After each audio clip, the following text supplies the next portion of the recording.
Nice to meet you. Do you want to give a quick intro on your background, just so that General background. Yeah, just your general background, where you came from and what your background is. Sure. So as you know, I'm Juanica Stover. I'm from New Jersey.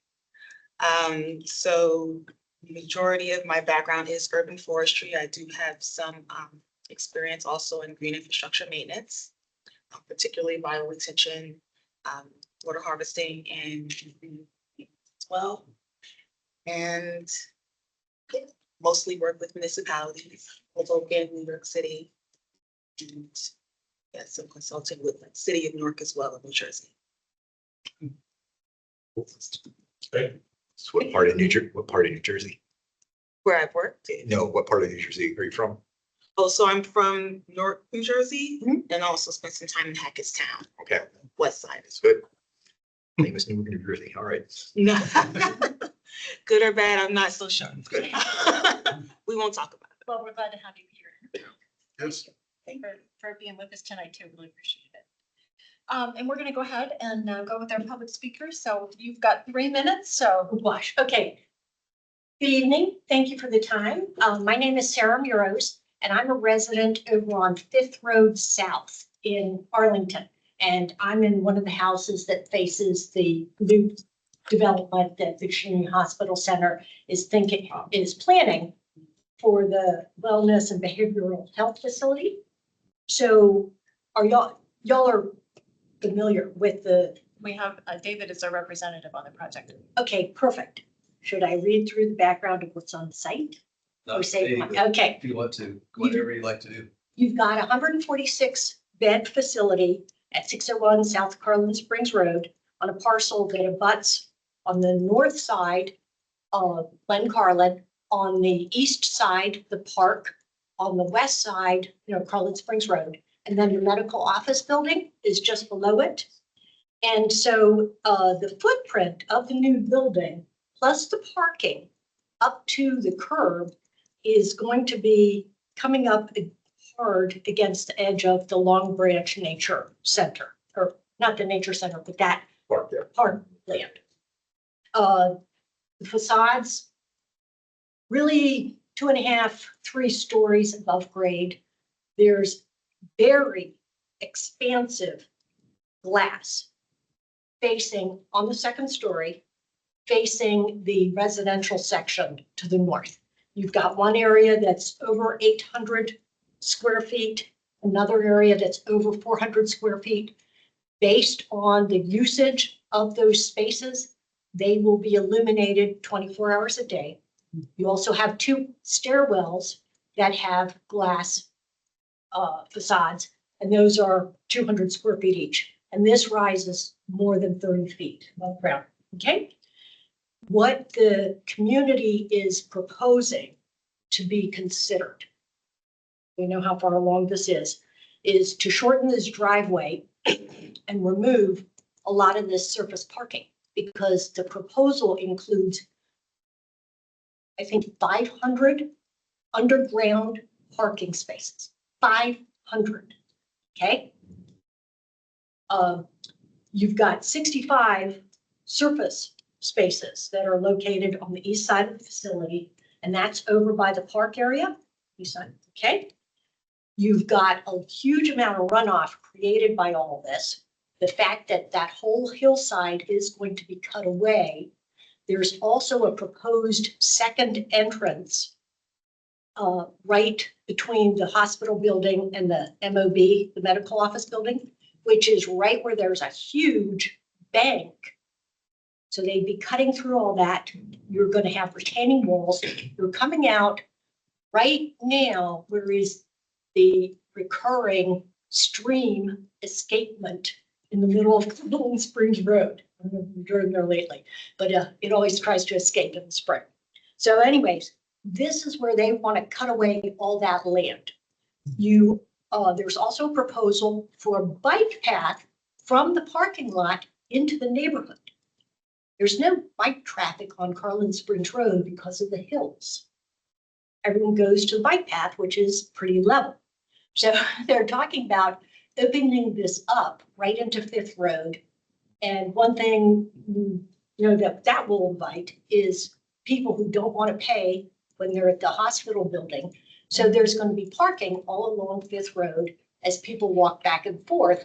And this is on the street, the 2 block side on, there's at least 12 or 14, can't remember exactly, children under the age of 13 probably.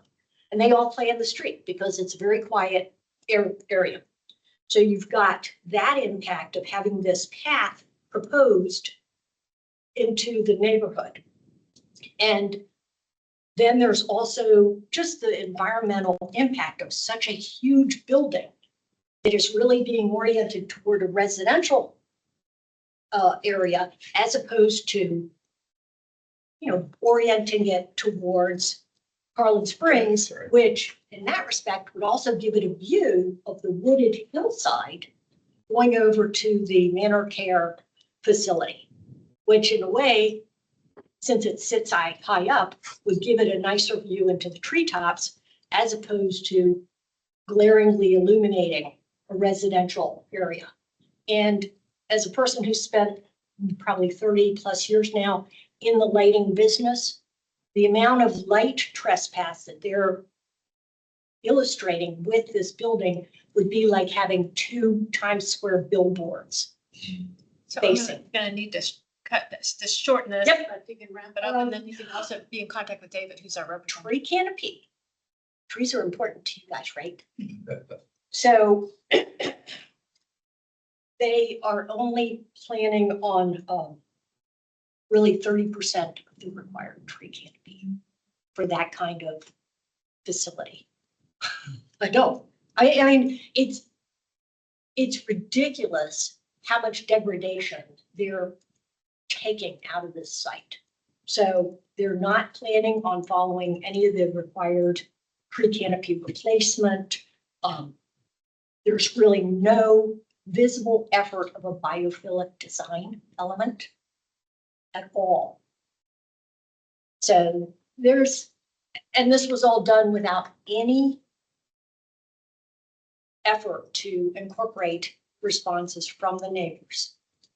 So thank you for coming. We appreciate it. Yeah, We know that that's the public meeting was postponed because of the weather, so we know that that's coming up, but we are paying attention, but we appreciate you coming and giving I us. think- We had to make a presentation.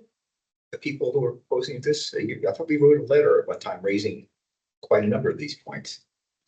Didn't we, in terms of the light facing, your building? Not specific. Well, I that's don't believe we ever had probably, that The specific. plan 2 years ago, Change. the preliminary plan, Yeah. 2 to 3 years ago, when this was first floated as a project,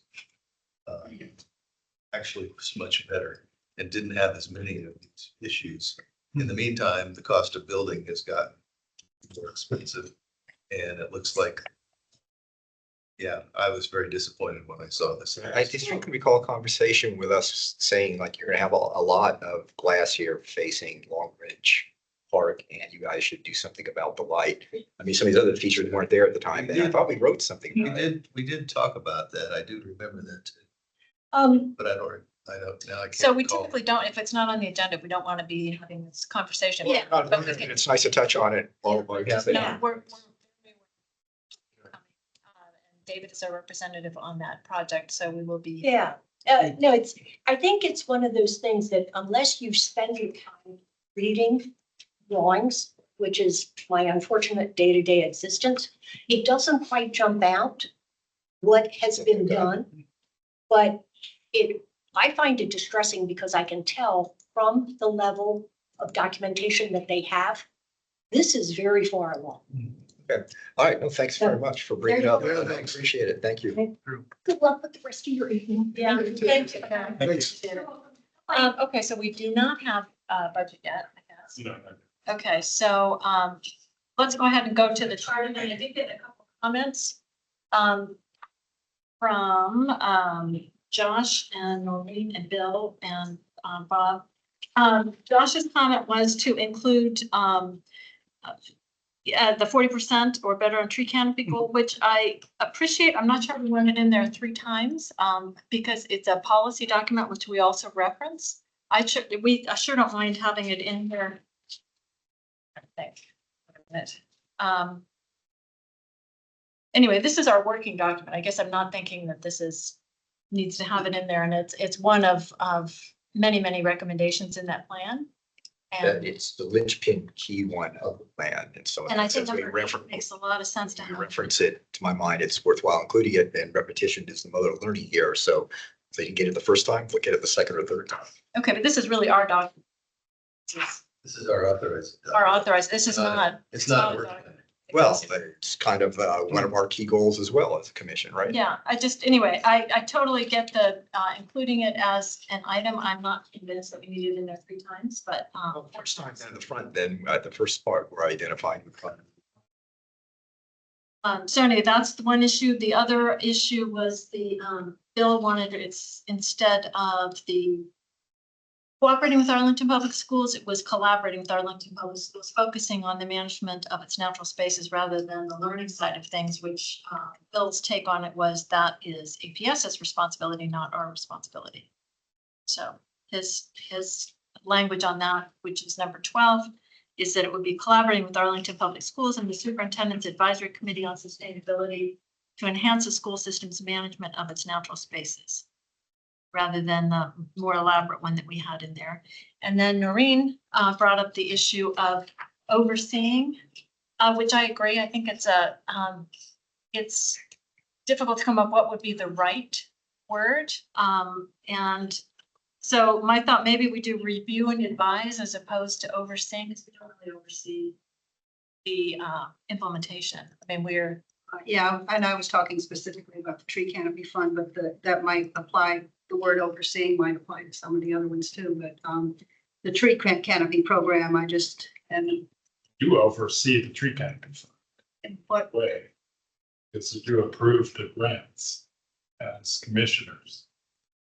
So I don't know if you want to make a well, distinction. you're between talking the two. about just those meetings where we, Yeah, I mean, you approve and reject. That's, yeah, but I mean, it's 2 people out of, Okay, but it has to be Forestry and Natural Resource Commission commissioners. yeah, It's in the memo that. it yeah, has- that is in the agreement. Right, so That's about the only. you could deny every single grant, so you do oversee the program. Do the I'm not sure what commissioners other have- word. Do we have the authority though? Because like, let's say because somebody from Urban Forestry comes to that We're just there for technical meeting advice. too. We're just there for technical advice. We don't vote on anything. We might have a lot of thoughts about things, but you could still ignore us entirely. Mhm. You don't tend to. Okay, so we do that one thing, Yeah, and that's the one thing that's mentioned in the agreement. yeah, it's actually required to have 2 commissioners at every grant review, whether it's for the tree planting, for tree maintenance, or the outreach component of the tree canopy fund. Anytime tree canopy fund money gets spent, needs approval from 2 commissioners. Is that news to you? I'm sorry if it is. No, yeah, well, I didn't know that the commissioners had the final say. Yeah, we may have smoothed that along by me or staff asking, are you okay with that? Instead of you formally voting for every single grant. And then we just make sure that both commissioners are okay with it. But technically, you could say yes or no to every single grant according to the memo. So I would say that you probably oversee at least that the tree canopy funds grant. Meaning the application. Yeah, the applications are applications for grants, because it's a Yeah. grant to pay for a tree to be planted. I mean, I don't know. We do that one thing, but we don't oversee the entire program, I think. Of the tree canopy fund? Mhm. It's probably I can't think of anybody else except for the county board who oversees it more. I mean, I manage how the money flows, but it's only because somebody approves a grant, I just get the money from one place to another. But I mean, You're reflecting on Well, the the- fact that we don't get very much information about it, right? yeah, I mean, we're always like, we find out about things after it's already been decided. And the memorandum of agreement, everything goes to DES. Okay, yeah, this is actually a common confusion. There's the board report from 2007, which set up the whole program. Allows for a memorandum of agreement to be made by staff. The board report still says that every tree canopy funded expenditure needs to be reviewed by 2 commissioners. And reviewed implying approval or rejection. That memorandum of agreement is just like an executive document to make sure that everything is done correctly according to the board report. And I don't think I've seen the board report. Is it on what website or is it in? I'm happy to share that with the whole commission. It's a 2007 board report, so it's probably a little bit harder to find on the website, Okay, yeah, because It is there though. but it is there. Yeah. that'd be I will share that. I'm sorry that's confusing. It's been a journey for me too to fully understand this, so I totally understand why this is confusing for folks. But you as a commission actually have quite a bit of power for those commissioners who are on those review sessions to say yes or no. And if we were in a year where we could only plant 100 trees and there were 300 applications, you would have to reject 200 applications. So we haven't been in that state. Luckily. So it's probably felt like a little bit more easy and easygoing. But yeah, okay, I'll keep it at that. No, I mean, that's usually, helpful. you know, we approve most of them unless there's a good reason that everybody agrees Mhm. that yard is too small for this or, you know, Yeah, whatever. But I mean, and this recent thing that just came up with changing vendors and so forth and we don't get to, well, it's tree stewards, not necessarily the commission, but I guess there's a tie-in somehow with the commission sending tree stewards to do this or, I mean, there's no. that's an optional thing. It's not actually specified anywhere that the Right. tree stewards have to help with this. Yeah. It's a great way to do that because it's a great way for them to interact, get some hours and all that stuff. Well, to But me, there's, yeah. we've lost whoever we are, has lost quality control over this now. Right, but that's where you don't have oversight as a commission. So the board report says you can approve and reject grants. But Eco Action Arlington can then pick a contractor that works with them. That's their control. So, So, and the county's not concerned that uh, what the quality is? I mean, it might be fine, but we don't know. yeah, I have to look into that because this is a fairly new issue, but I'm not concerned considering the contractor they use does usually get really reasonably decent material. And they've been giving us good material as well. I don't know what the legal ramifications of them picking a horrible contractor would be, but that hasn't been really something that we've had to cross. So I think that's where the limitations come in for the commission. The commission could still send an email or a letter to the board saying, I don't think the tree canopy fund is being managed correctly by Eco Action Arlington. I'm fairly sure the board would take you very seriously if that's a route you would wanted to take.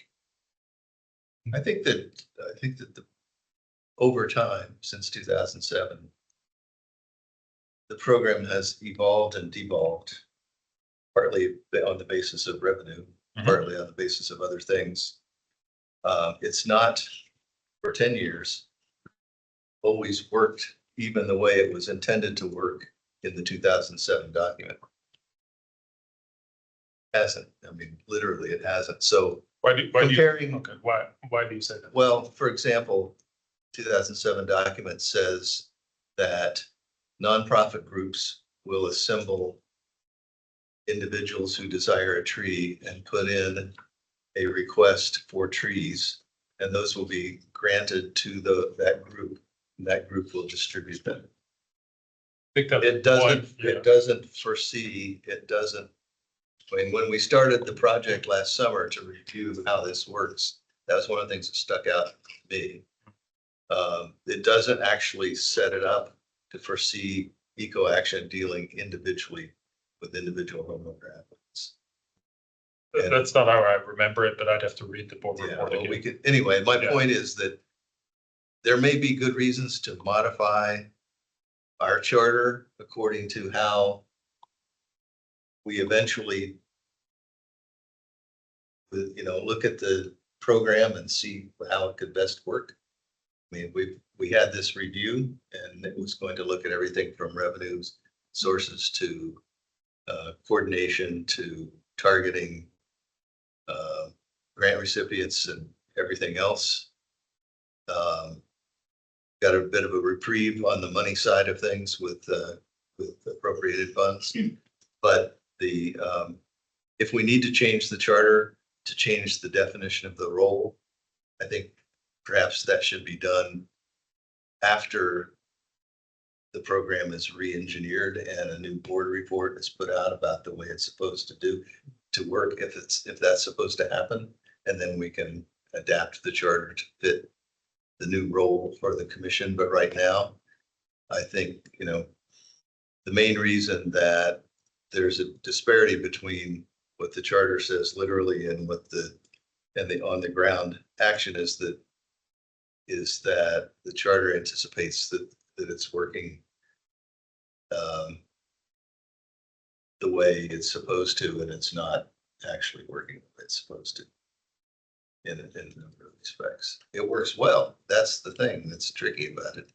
It's because, through energy and creativity and a number of other dedication, it's always worked pretty darn well, and it continues to improve, and there continues to be more and more interest, but it's not sustainable without some changes. So, yeah, that's as we know, a complicated. Yeah, so my recommendation is leave the charter as is for With the now, oversee. with the idea, because we do oversee in a number of respects, including the idea of putting together that committee. Right, yeah. So, I think we do need to have that in there to exercise that and not weaken it until and unless a new board report decides that the role should change.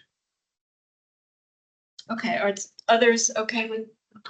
So just two quick things. One, with regard to Bill's point about number 12, I just want to offer a little bit of clarification. Bill and I worked together on this and we talked about his changes. His changes are actually less text, but slightly broader scope of what we're working on. And so it references an APS sustainability committee, which is very important for them, looking at their tree canopy and their natural resource spaces. But it also kind of takes it beyond just we help APS with educational things. It gets into stuff that Bill's working on with Vincent and Jen and Stephen and others for a sort of a best practices way of getting volunteers involved with school properties. They're going to do a pilot of that. And then I'm talking with school board members and others about whether there's opportunities to get higher level support for what some of the good ideas staff have come up with. So I just wanted to clarify that Bill's thing is actually a somewhat broader scope of activity than what is noted in the draft. I also want to do a listening check on Josh's points. What I heard was, so we won't have 3, but we will have 1. And I'm assuming the one's going to be in the mission statement because that's up front, the most important spot to say 40% tree canopy is our number 1 above all raison d'etre, our reason for being here in terms of all the work that we want to do. Am I correct in that? I don't think it's appropriate there. I do think it could be One of the a others? second phrase, a second phrase in the first item on right here. Why don't you think it's appropriate to kind of chapeau mission? Because that's not the type Picking of up on- language that you put in scope. Absolutely it is. That's the type of stuff you have in there now. Why can't we just say, overseeing implementation of the plan, including 40% tree canopy? I view it as a front and center thing, so my sense it should be. It would that be perspective. it would be number 1. If we put it down. But rather than okay. Thoughts? Yep. Mission versus number 1 here under the implementation. So, I do have it up on the You have it, screen, but okay. I can't show everything on here. so the, yeah, You'd like to see it. Um, I think it was, I had in the next paragraph, I don't know if you have that version I sent you. I have a clean version here, so maybe But I that's can not. tell you where it was. Yeah, where is it? See, well, I think the suggestion came that it should be under number 1, review or saying oversee implementation of the forestry and natural resource plan, including the 40% tree canopy goal. So it would be adding it there. Yeah, So it could be front and center as far as, because that was one of the key items in the forestry and natural resource plan. So I'm happy to have it there. And the next paragraph up. It was, you initially had it in the mission statement, which I think, Right, that's where I thought it'd be more front and center. We struggled hard to get this goal into this key plan of the county, and it's kind of a linchpin foundation, however you way to think about it. And as the so fact it's what that it's part of the plan though, to me, I get it. But I think what's front and center as number 1 too, is where I would land on that. I Like that. Others thoughts? Yeah, I would vote for number 1. Me too. I mean, you could say, you could emphasize it by overseeing implementation, especially achieving the crucially important 40% tree canopy coverage goal. I'll just say that I would prefer to have it be in the second bullet under mission preservation and enhancement of trees, comma, including steps to implement 40% canopy goal or something to that effect. Because I agree with Josh that it's an upfront statement of what we're all about. And I think this is for our use, yes, but it's also educational for others who read about what we do. So you're thinking Which like bullet? are you the talking third about? bullet? Second bullet. The second bullet only pertains to county No, owned I think properties. he, Yeah, I wouldn't, Yeah. I wouldn't do See, that. these are constructed in a different way. I mean, having it at number 1 is pretty darn strong. Yeah, I agree. It's the top of the priority list Yeah. in the plan. And so it deserves to be highlighted there. Other thoughts? I would agree with putting it. that's in function of scope versus mission. And I think I was also thinking along the lines Bob just described. This is partially educational to others in what we are seeking to achieve. Back to your efforts to educate, in essence, all the developers with their site plans. If they go to our website, if this is a public art. I think you're discounting the due diligence these people do preparing their plans, that you want them to find easily in the first 30 seconds of looking at our document, what we're all about. I would love them to do that for the Forestry and Natural Resources Plan, Let alone the including chart. the top 10 priorities that are on page 7 or whatever. it is. That's certainly But my on point. our charter, I don't think it matters. Let's So do a that's quick probably vote then. So that they find it wherever it's easiest. it's, those in favor? Great, thank you. No, I appreciate you raising it. And Okay, everybody. so it'll be in number 1 then. With the broadened language, even though it's shorter on the our APS, and to enhance the school system management of its natural spaces, which I think Bob did a good job describing that one. And are we okay with overseeing, or do you want to change? Well, I this? had an idea, Vincent, tell me if this would be inaccurate or not, but if we said overseeing grants awarded under the tree canopy program, absolutely. is that okay? Yeah. Yeah, I Okay. mean, you probably have a wider scope than that, but I mean, that's definitely something that's clear in the memo, whether it's fully realized by the memo. That almost narrows it, though. I'm in- Yeah. Because I think at some point we may want to reinvigorate the review committee that we had and see if we can come up with recommendations. So I almost hate to narrow it that much. It is a more narrow, it's almost like a legal limit. Yeah, Yeah. Overseeing grants and other. you could do it Well, over. overseeing grants that would work, administration. sure. You're probably the only commission that is you're the best commission to oversee this. Like if anybody asks a question about the tree canopy fund, aside from the county board, they would go to this commission.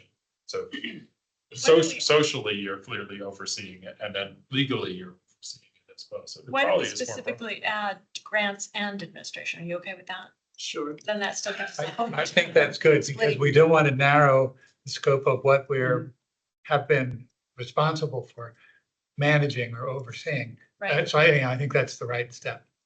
okay, good. So is everybody okay with those changes then, or at Yeah. least agreeable to the change? Uh-huh. Also, in the draft I got, in paragraph 13, there was a drop conjunction. I don't know whether that's the case or not. Dropping a Anticipating a variety of outreach. The editor. Oh, tree, and, oh, yeah, this should be an and. There should be an end. Oh, okay. And trees to be used. Okay, and now I'm gonna ask something really controversial. Do we want, instead of having an active voice participating, do we want to say participate or oversee, or it's as opposed to overseeing? I'm looking at John, our editor here. What's it? Well, they all should be Where's the changed then sentence again? They accordingly. would all have to be changed It's instead all of. making, cooperating, participating. It's participating three times. So would it be participate in as opposed to participating in? Well, what's the lead into I it? think that, I think Function the, shall include. Function shall include, overseeing. yeah, Yeah. I think It's- these are. I So think it's leave it at correct the where it end. is. that works. Okay, I mean, you can, okay. it no. doesn't. I'm not putting this in the minute. Sorry about this. If you're having to see this, it's not pretty. Yeah. If you take out the include shall, then it would be oversee. Ooh, Right? correct. Oh. maybe that's Ooh, better. you guys, should we Stronger. take that out then? No. No. Okay, okay. I love No, group editing. really It's one of my doesn't. favorite things to do. It is consistent. You say Okay. shall. And it's correct, it's grammatically correct. The Lord for that. Say shall include as opposed to You shall. would, yeah, make sure you So that vote. you could Yeah. like Yeah. not do one when you're. Everything. Right, Just right. more discussion. Yes. Okay. Even if you didn't come up That's to true. any changes. So Okay, vote so on do I have a motion? Nuances. Yes. I make a motion that we approve as amended. Okay, I second. okay, great. Any other discussion? All those in favor, please say aye. Aye. Any opposed? Looks unanimous, and I don't think we have anyone online. it. You're not, He is not a member. Good voting member, right? But we really appreciate your being here. Yes. Okay, thank you. This kind of stuff is always painful, so I appreciate it. So John, we're gonna turn to you on transportation plan to give us an update on what's going on with that. We talked about that last. Yeah, I'm not sure I have much to add, but I welcome any thoughts. So we've been pushing the same idea over and over and over again, and you all saw what I sent them of all the benefits that cities get from taking space from cars and giving it to nature, and it has all the cellular benefits, including improving traffic, and made a long set of suggestions to them. And so what they've done, I mean, the last meeting was kind of a disappointment. We had very little discussion. Everyone all the committees just sent in their suggested strategies for the policies, draft policies, of which there are 23. And I sent it around. Noreen actually read them, so she gets kudos for that. And I think we're just waiting for the next steps. They've heard from us now 2 or 3 times. They've read all the documentation and supporting evidence. And I don't think there's anything more we can do right now. They'll come back next with the draft strategy. Be also probably underwhelming. And then we can see what to do next. But I think we're in this very small iteration of their public engagement. And if some of the engagement feels almost as pro forma, and got this big committee that's supposedly providing information, and they're talking about all the outreach they're going to do. And we'll see if there's any actual results from that or not. But we're still so early on that it's hard to know what the next steps are. But if anyone has any thoughts on what we should be doing at this moment, David's actually followed this pretty closely. Well, maybe within which you surround, but they're not paying attention or absorbing what you're conveying to them. What are their priorities, do you think, that are leading them to not take these things into account? Or just so it seems to be the The case. central discussion was around when we pushed for the idea of essentially taking space away from cars and giving nature and other things and trees. Their pushback was, we can't do that because that would be demonizing drivers and too much opposition. So in our next iteration, we flipped it. We said, this isn't about taking anything away from people. This is about giving people more. Right. If you give them more options to travel in safe, reliable ways, other than a car, it's going to free up this tremendous amount of space that will make things better for drivers as well. And again, we provided all the documentation of cities that had done this. And we just saw, you know, Paris, a resounding victory for the policy of replacing streets with pedestrians and bicyclists and nature and all But this your stuff. better points, we've done it in Arlington already and seen. And we've done it. Principal positive results, I guess. And Kristen Calkins is very good at what might be called double speak, where she will say, "Oh, that's not, you know, you're misunderstanding this. We are actually going to repurpose the area for cars." So I said, "Well, I said, fine, that's great." And, you know, as long as you message it as, we are going to be using the space for other forms of transit and for people in nature. And so essentially we're taking space from cars, but we just won't say it. That'd be great, right? If they follow through on out without actually saying it. And David actually had some good suggested language, which I put in the last version, was that don't say we're taking space away from cars, saying that we're providing so many viable alternatives that will free up a tremendous amount of space. And, you know, one of the data points I put in the memo to them was that, you know, if just 30 people walked or biked or something to the grocery store or the store, or restaurant or bar or whatever, it takes away the need for a quarter acre of parking, you know, because we've all seen the pictures of 30 people in cars and 30 people standing and thing, and you fit 30 people in the size of the table and 30 cars is this traffic jam as far as the eye can see. So, Well, plus we can all point to probably anecdotally any number of places around town, like the Safeway on Wilson, the parking lot's half empty all the time, even the people using it for the pizza place. The huge parking lot down Spout Run in front of the Italian store, and they could easily take out 20 parking spaces there and plant trees. If that's the general context, it would seem like we got some easy wins around Arlington that shouldn't be that controversial to try to encourage. and the next step is to seeing if this plan will actually take advantage of those. And, you know, there's a whole book. Get the exact name, parking, how it's shaped our cities. Every place they've looked has an excess of parking. You know, all these urban areas in which they claim there's no place to park, they all have an excess of parking. And so many of our cities have been ruined by putting in too many parking lots and taking away space from people. That's why I thought it would be an easier step because Free parking. Yeah, Yeah. well, That's one of them. that's one of them. There's another one. I biked here too. Yeah. Yeah, okay. So, Okay, well, I so thought there was you will a, keep that's, us- yeah, so I think we're just waiting for them to come back with, you know, this has been a slow agonizing process where they go from vision and goals to priorities and then to policies. And then this is the level of strategies that are still so vague that it's hard to know what the substance is. So That's where things stand. I saw some of them. There is mention of street trees, biophilia. Yes, some other yes, measures. and creating pleasing streetscapes and things like that. So now they do have all the right elements in there. The question will be where the rubber actually hits the road and if No they're pun gonna intended. make some, get the rubber off the road. So, Okay, Okay, this is a perfect, thank you very much for doing that. Really appreciate all the time and energy and additional research. It's a perfect segue into the Walgreens letter, because Bob and I have been going back and forth on this one.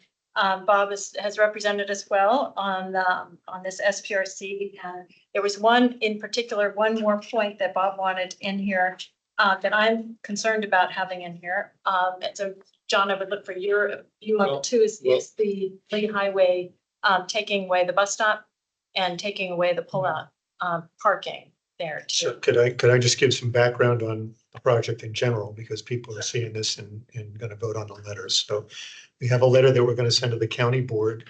Planning Commission is going to meet on April 6th. So the timing is good.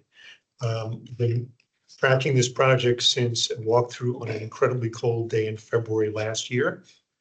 And our comments through SPRC, my comments on behalf of FNRC have been pretty consistent all the way through. going back to the walkthrough when we were pointing to things and saying, you should make sure you think about this and do that. So this project is in Lion Village. It's right where 66 crosses Langston, where Langston goes from 2 lanes in each direction to 3. It was originally intended to be a building on the site that goes all the way to the corner where the pawn shop is. And the deal to get the pawn shop property fell through. So they took the building size and density that they originally had and crammed it into the spot that you see in the picture here. And so the pawn Langston's at the top, and Kirkwood Road is the road along the bottom. 66 is to the left, and the pawn shop property is in the upper right to orient you. So across the street is where the Lion Village little shopping center is. This site is going to have 300 units. They're allowed 185. They're asking for 115 additional units. So not small potatoes, what the county is allowing them to get in addition to what they're entitled to. The height is going to be, depending on how you count it with these buildings, it's always difficult to kind of count accurately because they count different things in different ways. But approximately 12 stories, 147 feet high at its max, pretty tall. The white part there is the tall part. And the other part within the shape there is like 3 or 4 stories. So on the lower right side there, where you see a pool, that's a rooftop area. That will be for the residents. And we'll have a lot of cool stuff. You know, cookout places, a pool, game places, places to sit, etc. It'll be a nice spot for residents there, not open to the public. If you look at the bottom lower left, that's a little mini park that currently is a natural space there. There's differences of opinion about whether any of those trees are worth saving. I think some are, but it's a natural space that will remain a natural space in some way. There are 830 acres of spout run watershed that drain through existing culverts that are on Kirkwood and Langston. That's not deemed to be enough, so a new 8 by 8 foot box culvert is going to be installed on the left, the diagonal side, under that row of trees there, or next to that row. I don't know exactly engineering where it'll be. There also are some trees on the other side of the property line, at least there were when I did the walkthrough, that are on the pawn shop side of the property, that are decent sized trees. Not notable trees, but decent sized trees. I don't know how they'd be affected by having a great big hole dug next to them. So as Carolyn said, we have a letter that makes a number of points about this property, emphasizing taller trees, understory trees, keeping the plaza in the lower left more natural, less paved. That little thing at the very point is a sculpture. I think that given where it is, given where the neighbors are, given what the Civic Association has said, I don't think too many people are going to go visit that sculpture. So let's I think the point of our comment is let's emphasize the natural stuff. We ask for a little bit broader, a little bit wider planting strips for all the street trees. We asked to try to save the trees on the pawn shop side of the property. We ask for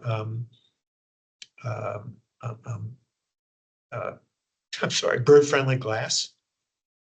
And we ask for lower level security lighting that doesn't create light pollution at night. So sufficient lighting for safety, but not blasting up into the sky or on the sides of the building. So my view on this is if I were on the planning commission, I would say this is too much building for this site. It is very dense.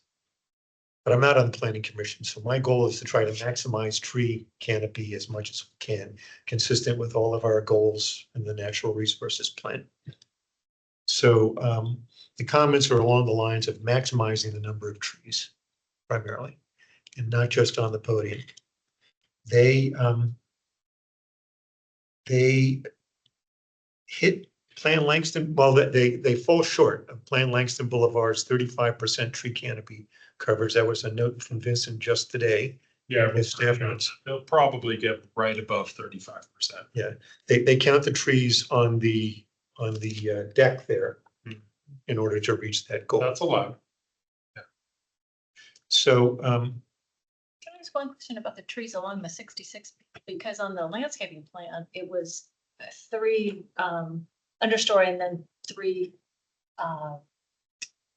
canopy trees and then 3. So I'm curious why those all look like understory. Yeah, I'd have to pull up the landscape plan, but there was one concern, a legitimate concern from Jose who's reviewing this, that they were way too close to the building. And when you put canopy trees right next to the building, Right. you're gonna shear them almost immediately because they're gonna start hitting So the that there's windows. not room to do. that. There's not sufficient room on their property to really put some large canopy trees there. Now, if they put some on the VDOT right of way right next to it, they'd have to take trees out to put trees in. So that's kind of Right. silly too. So that was kind of a restriction of space there. So it's not necessarily the perfect space for large canopy trees.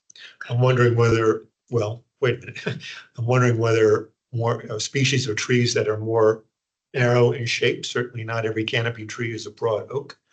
Yeah, but I mean, they would get the same amount of canopy calculated as an understory tree that's also going to be about this wide. So let's pretend the understory tree is this wide. Of course, they're wider than that. My hands are only so wide. And then the columnar tree would be counted the same way because it's a columnar tree. We only count the area, not the height of the tree. But I mean, the ecological value tends to be somewhat similar between an understory tree and a columnar tree. Those columnar cultivars don't tend to last very long. They're usually weird mutants, and they tend to bunch up a lot. There's some exceptions to that. Monica probably knows a million cultivars she could suggest, but the value is fairly equivalent in a very tight spot like that. So is that why they're not meeting the 35? Because No, they could still make some tweaks to make the 35, but changing some of the species along the side. I think, where was I looking? I don't have everything. This is something Jose's been reviewing, but the side along the pawn shop could change some of the species to just make it right above 35%. Well, I'm, for that particular item, which is in the current letter, I think I'd like to maybe have some further conversation before we send it, just to see what our other options might be available. If understory trees are it, then we can do that, but I'd like to consider that. But I want to mention the item that Carolyn referenced, which is where I'd like to add an item in that was in original versions of this comments that I've made to the site plan review committee. The text is on the top. It refers to areas where I think there could be additional street trees, and the little blue arrows show that. So up on Langston Boulevard, I originally thought that was a bus cutout into the curb because of the way it's drawn, but actually looking much closer at it this afternoon, that's a giant, as I understand it, a giant bus shelter. The size of a bus. So original plans that I pulled out from last July had trees all the way along that Langston edge. And I'd like to see if we could be creative in terms of the size of the bus shelter. And that is a bike path, a 1 block long bike path that runs inside the street, inside the curb. I'd like to see if we could be creative to have 2 or 3 more trees fit in there, because I think it would be great to have Langston Boulevard become a tree line boulevard, which is what Plan Langston Boulevard is all about. The other thing I'd like to advocate for is the blue arrow on the lower left, one further down. That is a pull-off for 2 cars. And it's basically for deliveries and drop-offs. The other blue arrow is where the entrance to the parking garage and the loading dock are. They're right next to it. This development will have 364 parking spaces, quite a few compared to some other buildings that are being built now in Arlington. 31 of those are going to be retail. So if the argument is, well, we need a spot to like drop people off or to have the pizza delivery or a DoorDash or something like that, I think you'll find it in 31 retail spaces. visitor parking Whereas spaces inside, retail, inside the parking garage. people aren't gonna do a drop off inside a parking garage. There's just no way. I think it's, they No. would be, actually have less distance to walk.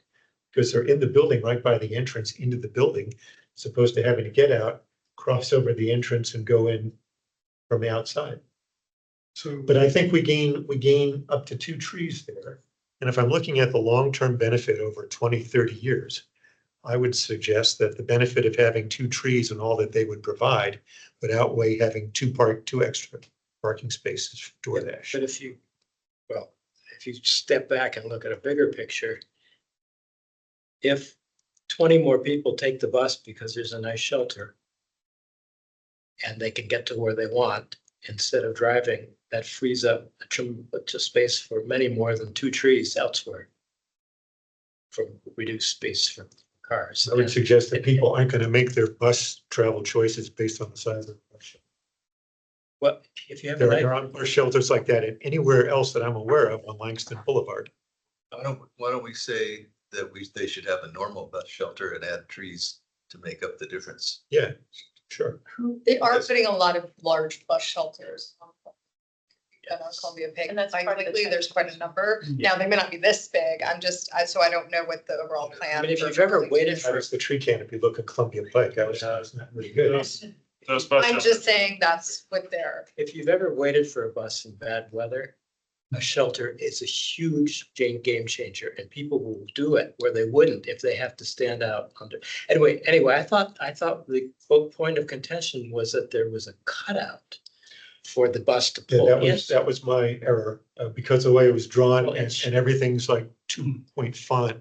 It looked like a cutout, but then looking at it closely today, it's It's not. not as It's easy a as shelter. just zooming in.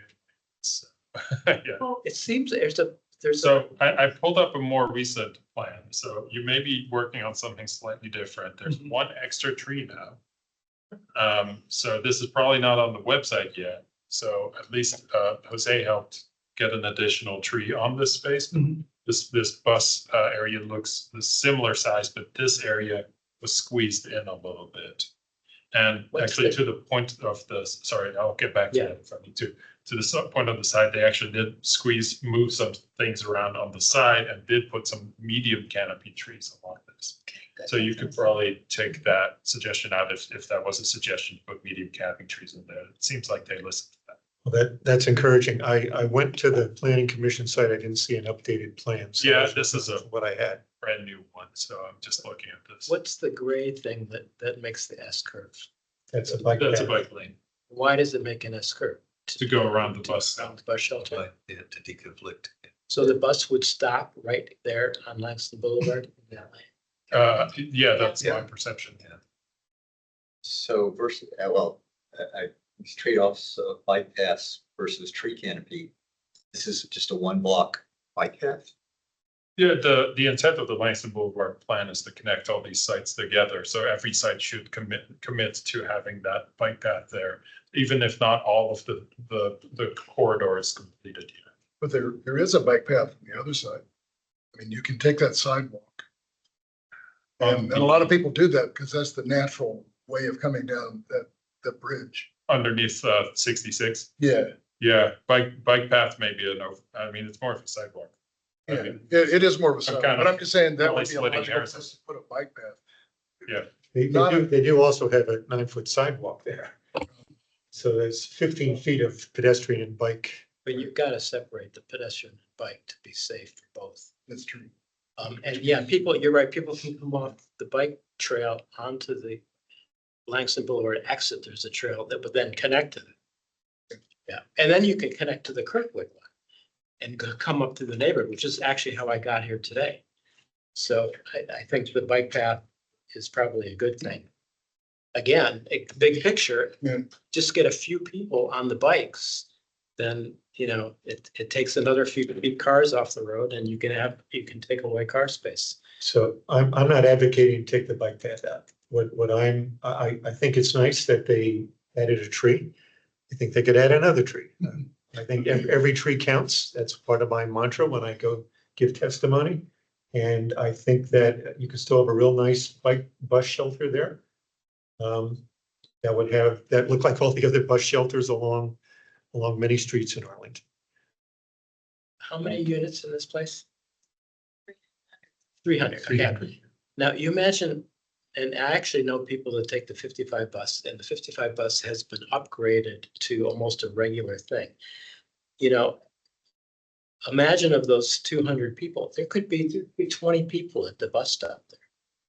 If they just go into DC or Roslyn, go into Roslyn to get on the subway. So, I mean, They're right by the lobby entrance to the building too, so it's not like people are gonna be standing at Langston Boulevard. As someone who takes the bus, if you are not on that sidewalk, that bus goes right Right by. flying by you. Yeah. So yeah, they will be, so if they want the bus, they're gonna have to be on the curb. Well, It just the happened other to be this Anyway. week, that's my. the other thing to do is It's raining. claim victory, that Jose got another tree in there. And these were added, and he's gotten at least verbal commitment from the applicant to get to over 35%. So I'm very hopeful. He's very good at getting these things done. So, and he's even more driven now that we have one project that had a little bit of trouble to get to 35%. So that could be maybe support, that point could be to support the addition of the tree next to the bus shelter. Versus a smaller bus stop and extra tree, and the trees will provide shelter from the 5 days a week, 5 days during the year you have bad weather and need a right bus. I mean, I read the Well, bus. the discussion though, And I certainly picture bus shelter. We have one on tickets, so. but a lot of the discussion during the Langston plan was making sure that there was continual, consistent opportunities for bus transit, much like they talked about in Columbia Pine. And so, I mean, that's a big theme of the plan. I mean, I think it's, When I first moved to Arlington, I lived off of Columbia Pike at South Courthouse. I took the bus to go to work. It was surrounded by high-rise apartments, probably more units than in this particular building. And yeah, it was crowded, but they had a standard sized bus shelter, and there was plenty of room for everybody. So I don't know. I'm not expecting to see, 25 people waiting in a small bus shelter. I think I'd rather have yet another tree, because I think every tree counts. I think it's a Pyrrhic victory. I mean, you get one more tree, but then you're potentially taking away 10 or 15 other trees somewhere else because you may have cut into the transit options. Well, So I want to give Steve a chance to talk. Go ahead. I think we should think of the whole corridor like I believe you said, and that's because if we help the corridor along with helping the bus work better and the bike path work better, I think there'll be more of a likelihood that other places along the corridor that aren't developed well now will be developed better and have a chance to have more trees put in as they're developed. When you think of the big parking lots along Langston Boulevard now, like I think it where they're kind of not real full, up just past George Mason, for instance. I think the overall the Langston Boulevard will do better with trees if there's more development, because there's empty near empty parking lots, I think, that aren't doing anything for trees right now. Okay, thank you. Noreen? Oh, I have a question about the bus stops. Who makes the decisions? Is it Arlington County or is it some Washington Transit Authority or something that? It's a collaboration between Arlington County's transit office and WMATA, if there is a WMATA component to it. If it's only an ART stop, then it's all Arlington County. Okay. And then there's a handful of other services. I forget all of them, like the Loudon Connector or something like that. Sometimes they have to connect with those, or Megabus or places like that. If it's in downtown Roslyn, there's usually a collaboration. So a Metro bus stop would be Metro, collaboration. yeah, a Metro bus stop would be a collaboration with Arlington County and So we WMATA. wouldn't be, if we wanted to mess with the bus stop, we wouldn't be just talking to our county board. We'd have to be including other partner organizations, right? Yeah, but if you made a comment about something like the size of a bus stop on an Arlington County site plan, the county has a lot of say in this. So they could collaborate with WMATA to then say, hey, could this be a little bit shorter for X reason? I wouldn't necessarily assume the commission to have to write a letter to WMATA for this particular issue. We need to wrap this up. So Bob's view is that he'd like to say smaller bus stop, another tree. I think some of the rest of us are saying, let's maybe just leave that out and feel like we got a win with Jose getting that additional. Or put in that we support that additional tree, and if other opportunities come along, try to. So we're pressing for more if opportunity comes along. What was that green area in the middle? That's the podium that they're on the third floor. Is that right, Bob? Oh, okay. That where they have the That was a- recreation and swimming pool and all that kind of stuff. Oh, no, not the swimming pool. There was another area like right in the middle of the county dumps. I don't know. Okay. It's some recreational area, probably artificial turf or something where they get. I think it's some like dog area or something. Which is awesome. We need to be pushing. More of those trees, the podium, are they real trees or the trees little planter plots? They have full required soil volumes. It's an So intensive they green. will- They're meant to meet mature tree. Okay, we're not gonna get any bait and switch that this was. I'm sure, no, that's not, we check every project from cradle to grave, so until we get the final check on that. So in the interest of trying to wrap us up here, so for the understory trees on the west side, looks like Jose has been successful in getting some larger canopy trees there, so that item can come out. For this particular item, I think what I heard you suggest, Carolyn, was, applaud them for adding another tree and say, if you can provide a bus shelter with sufficient size for high capacity and save another tree, that would be great. Ask them to at least consider that. And then what about the two drop-off spaces down in the, not there anymore. Yeah. Down in the. That's- I think that's a no comment. Yeah, I think that's a note. Like you. Every project that I've seen in the last couple of years, well, even more than that because of COVID, the drop-offs are part of our economy and part of our transportation system. And nobody's going to want to give those away because of the disruption that not having them causes to traffic flow on main streets and into parking garages. If anybody would do that, which mostly they don't do. That came up just Monday night at the election SBRC that I was in.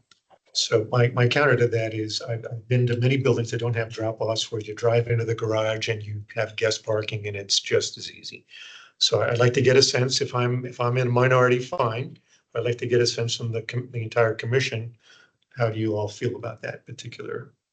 And the general concept in my mind is we encourage good behaviors where we can, with this be encouraging better behavior. So like the delivery people over time will understand they can drive in underneath, and there's probably a parking spot reserved for delivery right there. And there's in and out next to the elevator. So in fact, if they are professionals in their field of delivery, they'll appreciate actually this approach. That's not what we've been getting though in the other ones. I hear what you're saying. Okay, so just go around. To a certain Okay, we need to wrap this up though. May and not maybe something different in other meetings. The larger point being raised here, this is actually better for everybody is done. If it's better for everybody done this fashion, then we should advocate for it. What's been happening though when they don't do it is that they pull and block the road. That's what's been right. So it's great to have the spots there, but they don't. Columbia Pike, they'll just stop. And that's one of the issues that came up at recent SBRC. Okay, how are we in agreement on this? Or I know Bob and Josh are not, but everybody else, are you okay with not including the drop-off spot and doing something on the, applauding them on the additional tree on the bus stop? Is everybody good with that? Yes. Okay, do I have a motion with those changes? I move that we adopt those changes as discussed. Second. Any other discussion? Real quick, you mentioned something about a statue that you thought could go. The green space down in the corner here, the little mini park, our basic comment is keep it natural, don't overpave it, don't make it into a play park. And so I use the statue as an example. You don't need to You don't need to build a statue there. Just make it green and nice and I don't know if I Natural. want to say, you know. Which is instead already of a in there, statue, but we've already talked about leaving it natural in that area, so. I liked your comment about reconstituting a mini forest. So that's in there. And then one other comment then on this. I just want to say, I'm finding a little bit of a contradiction in our various discussions here this evening. On the one hand, John has made some very good points about affecting the transportation master plan and trying to preserve green space and reduce the amount of impervious surface we devote to driving and parking. And in general, we're trying to encourage a transit-friendly environment that does not involve driving all around with all its attendant consequences we're well aware of. So I view these small instances like this, part of that educational process to shift people's thinking where we can. It doesn't matter to me that in other SFRC discussions, poor decisions were made about this topic from my perspective. So I don't care to use those as precedent when it comes to our decision-making and advice. So I just want to say that before we have our vote. Okay, everybody in favor? Opposed? Okay, good. I think it's unanimous. All right, great. Thank you. And now we budget. I'll- I think that was, my thought first. Oh, okay. Okay, great. Thank you. Appreciate, Bob, you're working on this one and it's a really complicated, interesting project, but some cool things. So, do you all want to come up here? You can sit there. If you want to look another one, I'll move on. You're just gonna run the presentation. Oh, I need this for notes. Oh. You brought this, but I can run the presentation if you want to do that. Have me go through the next slide. I'm happy to do that. I'll pull it up and just give me 1 minute. Give you guys playing around. Oh, we don't fight. Okay, good. So I guess I'll just start. So hi, everybody. I'm Jane Rudolph. I'm the Director for Parks and Recreation. And I usually come once a year to present our proposed county manager's budget for this year for fiscal year 27. I appreciate you all having me this evening. We just came from the joint meeting of Park and Rec Commission and Sports Commission. And so I appreciate you having us at the end of yours. Kind of feel like maybe this is your one time a year where maybe not just talking about forestry and natural resources, because we do show you our entire budget, which obviously is both parks and recreation. So what I have brought tonight is a modified version of the presentation that I gave to the county board on March 5th in my work session with the county board. I thought I could just run it. I'm happy to run either however you want. I can run through it quickly and or you can ask questions throughout. Kind of last meeting kind of went both ways. I'll run through it quickly. I listened to the March 5th meeting, but I'm not sure anybody else did. So also, as you know, just going into this, that this was not, I'm still going to talk more about some talking points that the county manager brought up. So the county budget, his proposed budget came out in February. In that budget, there were over $10 million worth of reductions that are being taken, as well as, there were tax rate increases as well. Those $10 million are because there is just been reduction in number of taxes brought into the county that really doesn't meet our continued rising in expenses. A lot of those are around personnel. They're also around healthcare, and then other variety of things that the county is interested in funding. There also is a tax rate increase. You may be following that as well. And the county board approved a higher rate than the county manager suggested to give themselves some flexibility as well. But the county managers was primarily to help fund the increases to police and fire salaries based on the collective bargaining agreements that they have. There was a large increase. DPR is also represented by a collective bargaining group. It's called Service, Labor, and Trades. That is primarily most of the staff in Parks and Natural Resources. They will receive a 3.5% increase this coming year, where general government will just get a 3% or is proposed. In Service, Labor, and Trades, they will get that because it's part of the collective bargaining agreement. So that's already gone ahead. Just to get some context, you'll see when this comes up. So of those $10 million in cuts, DPR is taking 2. So we have a large amount of cuts coming to our department. So I'll just kick off. So there we are.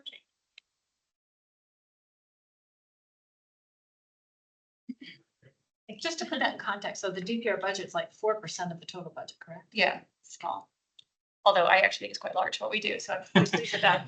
I used to work in New York City where we didn't get 1%. So anyways, this is our mission vision. I won't read into it, but we actually updated it this year. It's brand new. So if you get a chance, you can see it. And we will be sharing the presentation with you, but just to kind of we're trying to modernize our organization a little bit, and we did some work this year to update it. We also updated our strategic plan this year to go along with it.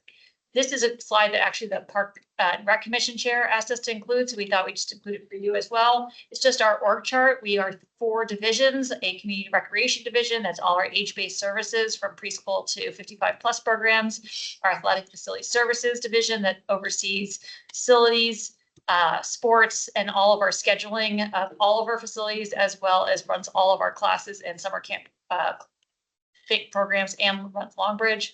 Parks and Natural Resources, obviously where Vincent works, that's our entire park system and everything we do outdoors and our nature centers.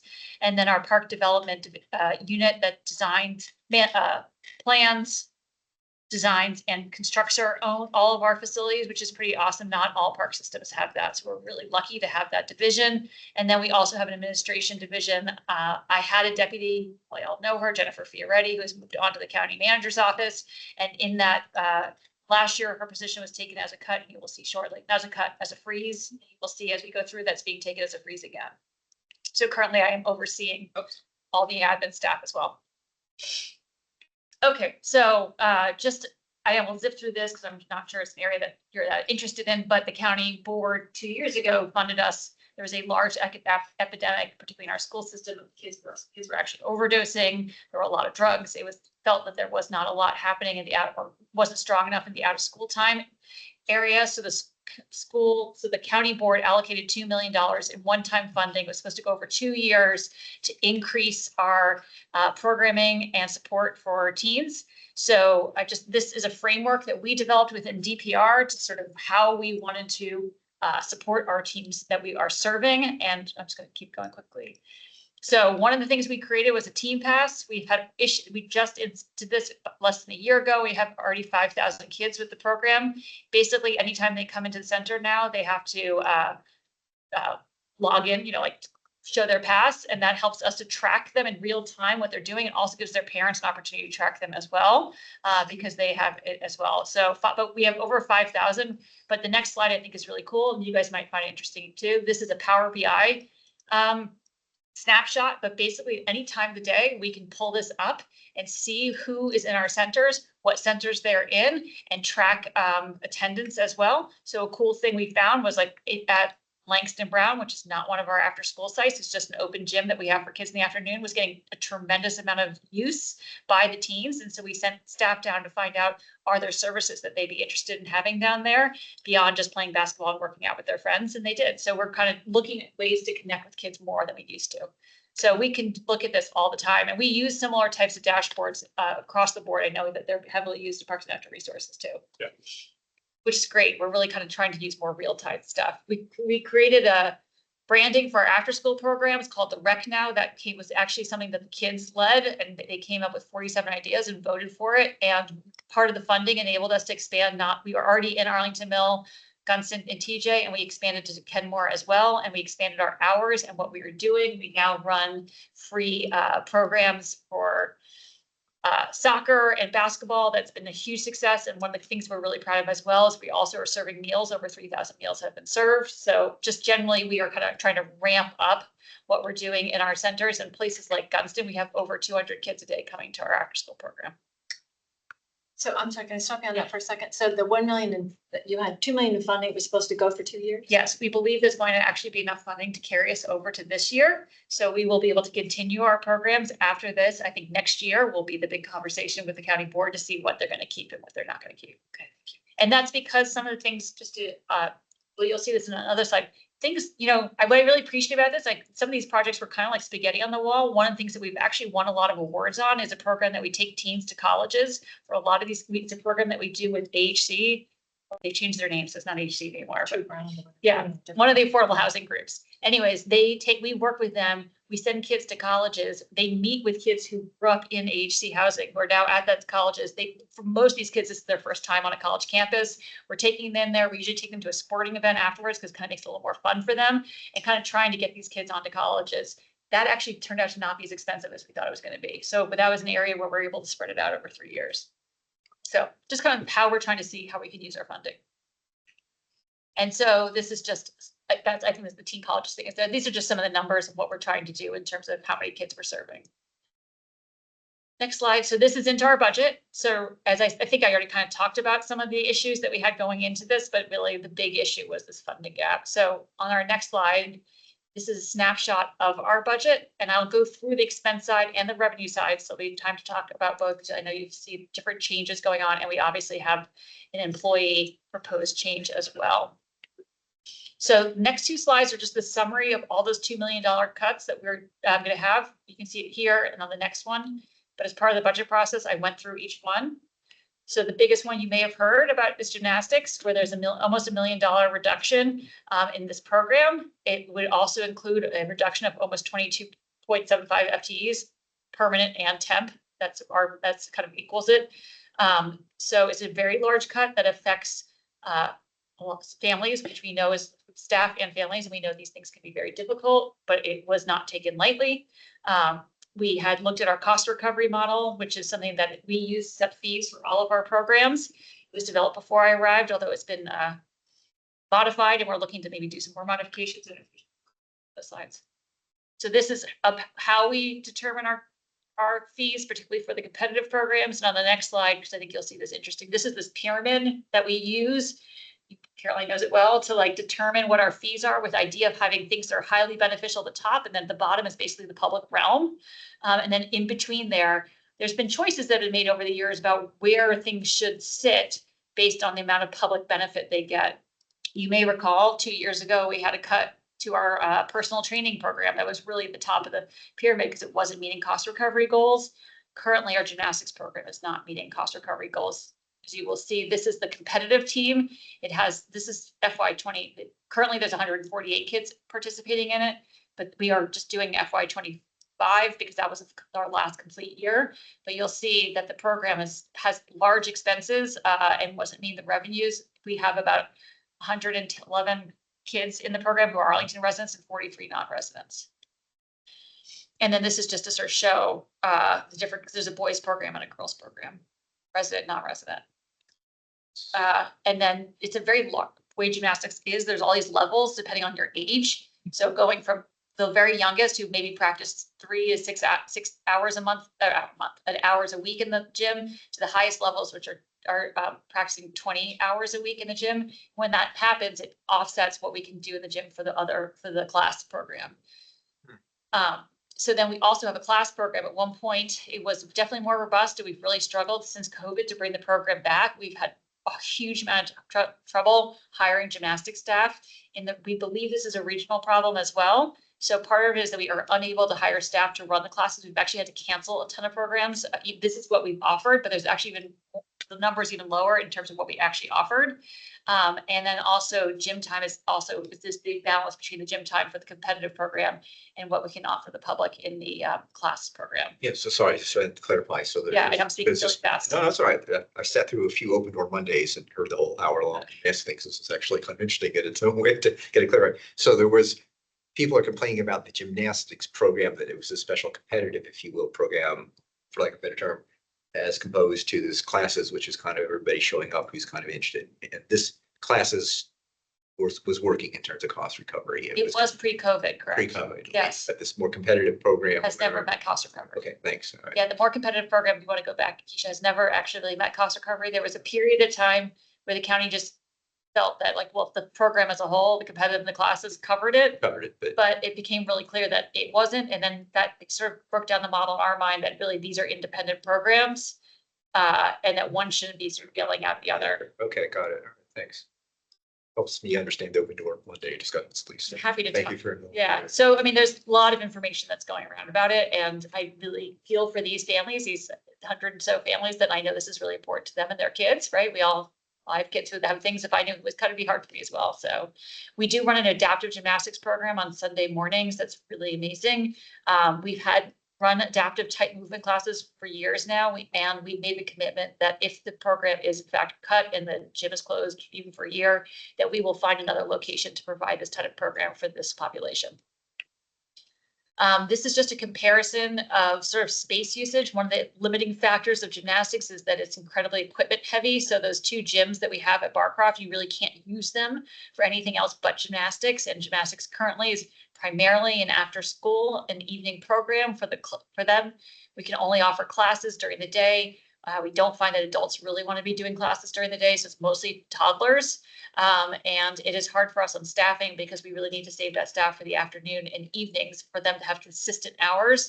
So we use Lover Run because if you add those 2 gyms together, they're around the same size, but on any given day during the week, Monday through Friday, we have, as you can see, a lot of people. We are able in a more normal gym to have more flexibility of programs. So on any given day, you'll see a 55+ stretch program, pickleball playing, basketball at lunchtime, a lot more usage coming through our centers. And that's just Lover Run's a comparison.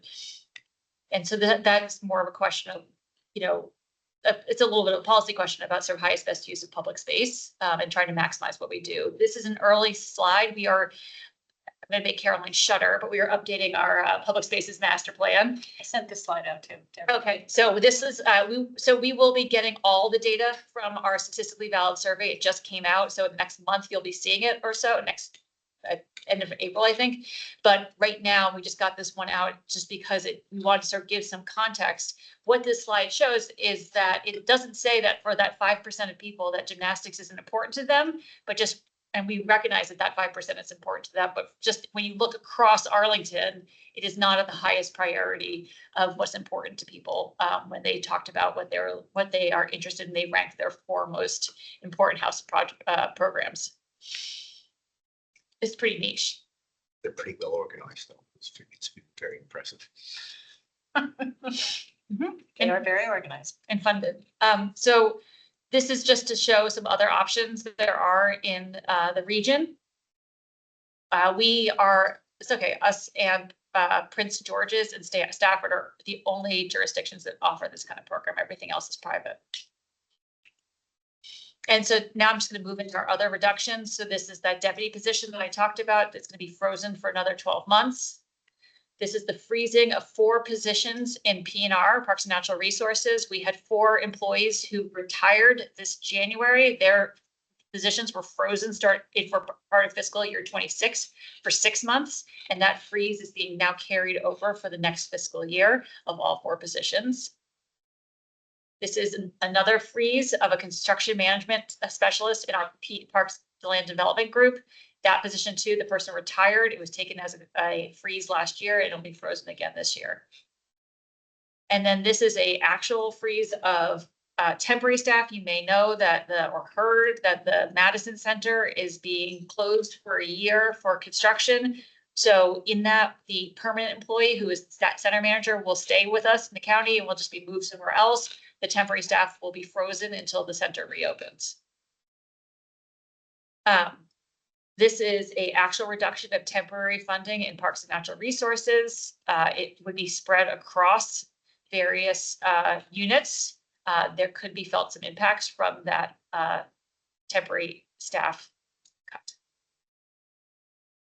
This is a reduction in the mowing contract. So a couple of years ago, we took it for athletic fields where we reduced the mowing contract by 2 cycles through the year. And now we are also suggesting that we do something similar on non-athletic field locations. So it's just 2 cycles.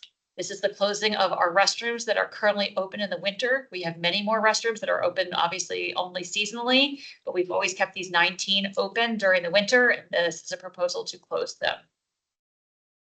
We have another, I told you it's like $2 million takes a lot to get there. Yeah. This is a reduction in contractual landscape maintenance. So similarly to the mowing, it means that we're going to reduce certain beds between certain times of the year, October, December, January, obviously, when they're sort of more dormant. But this would also potentially increase, particularly litter is one of the areas that you could see in some of these beds as a result of this reduction, as well as some weeding issues, depending, again, it's kind of weather dependent too. This is a freeze of the wood shop for 1 year. The program has not met cost recovery. I'm happy to answer your questions on it. And wood shop people also well organized. Yes, they are. Impressive. Anyway, I can go back to that in just a second, but anyways, this is not a cut, but a freeze for 1 year for us to be able to rethink about the program. And then we can move on. So, so we also got some funding this year. So we would want to share that we got an addition of a couple of things. Just so quickly, we run a congregate meal program. This is for people who are over 60 years old. Do you want to go back to that one now? Yeah. Because those things are all important to us. They. Yeah, we have one slide for each one. Oh, you do? Just like the cuts. Got it, This is got just the roll up. We just, Okay. yeah. So the first one is the congregate meal, Got which it. is for, and then we have a slide for each one afterwards. So this one is we run a meal program for low income seniors. It's a federally funded program that then the funding comes to the Department of Human Services. It comes to us. We run it at 3 locations, Arlington Mill, Walter Reed, and Langston Brown. And it was sent to us because it was idea that instead of just giving them meals in a room at DHS, that they should have a more robust program where they really actually get out of social isolation and recreate. And so our federal funding was cut. And so this is the board providing us the funding to keep the program going. The next one is our invasive plant management. You know that, well, I'm sure you all know, we have $100,000 in our base budget that was always there for our invasive plant management. And over the past 6-7 years, we've also had $100,000 in one-time funding. There was 1 year recently where we got $300,000, but now we've gone back to $100,000 for an additional. So there'll always be the $100,000 in the base budget. And now this is the 100 one-time funding. I know you guys have advocated in the past to try to get this in base. It has not ever been put in the base. But the 109 is, right? Yeah. Okay. The 109 for the base, the 100 plus, the 100 like it's consistently been one time. Yeah. Deer management, we just wrapped up our deer management program for our first time. And we will be sharing data with you all shortly on how it all went, although since you really didn't hear much about it, in some ways, you'll know that it went well to the extent that we had no issues with the police or doing sharpshooting in Arlington parks, right? No deer came and complained to us, yes.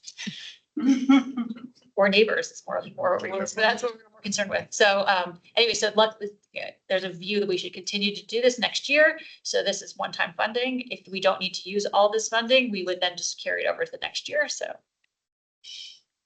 And then Northern Virginia Community Trust, you may remember last year was actually put up as a reduction. The board restored it with one-time funding, and the county manager is proposing to do one-time funding again for fiscal year 27.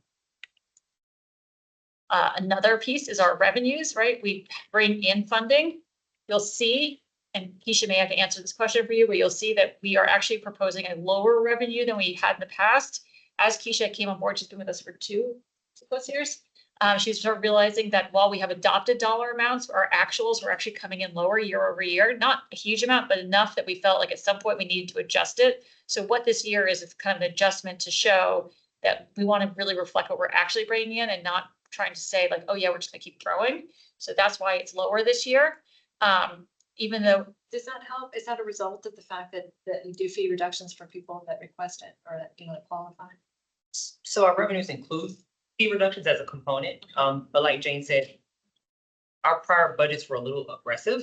Okay. And we were consistently year over year seeing gaps in what we were budgeted versus what we were spending. And so it doesn't help the county manager when he's trying to balance the budget. If we say, oh, we're gonna bring in 20 million, but we never do. So then it year over year creates extra gaps, right? So this year, we did some work trying to align it better with actualized spending so that when he's balancing the budget, it's a realized spend, like it's a realistic spend plan of what we think we're gonna land. Okay, thank you. Yeah. Correction of the projection. Yeah. Correct. So we hope that, so then next year it should be more, like you'll see now the trend will likely be going up, but we're resetting to make sure that we're kind of, as she said, to be really where we are in actual. So we do continue to do fee reductions, something that we're really proud of. And we still have a pretty robust program. We did like early registration for people with fee reductions for summer camp this year, which is our second year doing it. It was very successful. So we're happy with being able to provide that for people in need. So just to show some things we've done, we continue to work on our fees and realign them with our programs. We are going to work with our Department of Management and Finance this summer to kick off a cost recovery review to look at our fees to make sure that we are in fact, we haven't really done a big look at our cost recovery since that pyramid was updated in 2014. So just to make sure that we still are aligned with how we're doing it and that we're calculating fees correctly. Not that we're not doing it correctly, but like appropriately for today. And then also just just a reminder, we increased fees at 7% in FY '25 and then again 10% in FY '26. Both of that were years where we had cuts. DPR seems to consistently always have cuts, and we always have to look ways for reductions and increases in long. During COVID, we really did increase fees a lot, so some of this was playing catch up. So this year, we're suggesting to do a 3% fee increase mostly. That's mostly focused on inflationary fees for like how much sort of tying it to CPI. We do have some areas where we're increasing fees, 10% for the community arts classes outside of woodshop, where we really consistently see that the materials are really expensive. Increase in courts, increase in senior travel. You'll see some more about it on the next slide. So we are actually suggesting not to change our preschool programming costs because we really are trying to keep our preschool levels pretty low. It's a really helpful program for us. We have 2 full day ones that are basically daycare. And we just didn't want to have to change those fees for those families. You can see some of the fee increases, but 3 ones, the community arts class is a little bit higher, I said, because of materials. Senior trips, so our 55+ trip program. Transportation has just gotten really, really expensive. We see the trip program as a nice to have, not a have to have for our 55+ community. So we felt like that seniors should be incurring the cost of the travel itself. And then just at the end, our room facility rentals looks pretty wacky, going from like $7 increase to $4,000 increase. That's because we are rechanging a lot of our fees for the Hendry House, which is our rental property up at Fort C.F. Smith. And we are just creating different models. So there's some days where you're going to be able to rent it for longer periods of time, which is why you're seeing some of the sort of increased potential rental costs there. But that's, so then the other area is Longbridge. We have our Boeing funding, it is running out. And so last year, the board changed the sort of glide path that we are on, so that this is what they agreed to last year in terms of transitioning from Boeing funding to net tax support. This supports the work that was done in 2016 by with Toby Smith when we tried to sort of decide if we were going to move forward with the aquatic center, knowing that it does feel like a lot of funding, but that all of our other facilities are also run by net tax support. They are not actually run by fees. So this is there are fees that are brought in, and that is offset, but that ultimately will be net tax support. We will always continue to find more ways to bring in rentals and other revenue for Longbridge to try to continue to offset the fees. Maybe you need to offer weddings at Longbridge.